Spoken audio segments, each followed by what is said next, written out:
রাধে রাধে বন্ধুরা, রাঁধুনি তনুজা চ্যানেলে স্বাগতম। আজকে যে পনির বিরিয়ানি বানাবো, এর জন্য ভুগ চাল আধা কেজি মতন ভিজিয়ে রেখেছি, আর পেঁয়াজ টমেটো জিরার গুঁড়া আর লঙ্কা এটা পিষে নিব। কড়াই গরম হয়েছে, সাদা তেল দিব এখন, আর একটু ঘি দিব। রান্নাতে পেস্ট করাটা এখন ঢেলে দিব। টক দই গ্রাইন্ডারে পিষে নিয়েছি, এটা এখন ঢেলে ভালো করে সাতলাবো। মশলাটা দিয়ে দিব।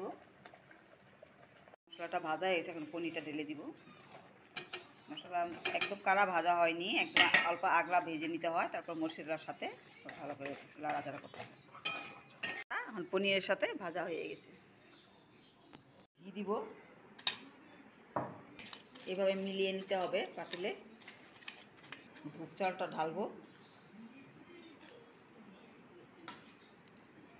পনির ঢালবো।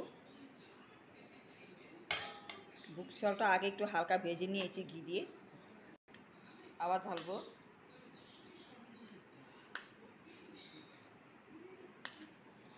বিরিয়ানি দিব, বিরিয়ানি মশলা দিচ্ছে, বিরিয়ানি মশলা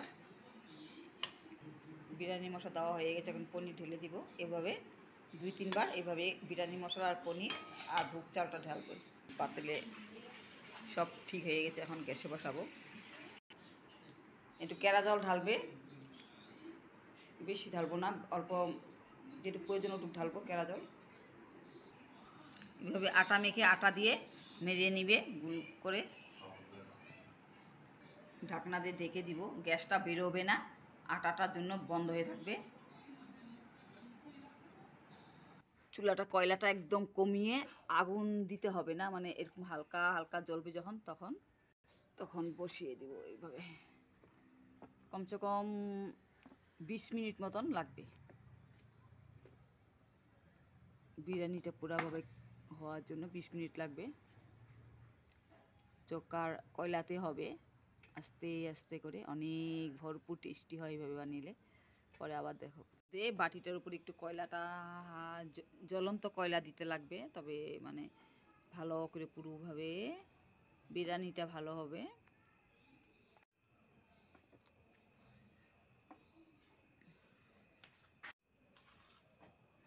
হয়ে গেছে, এখন নিয়ে যাব।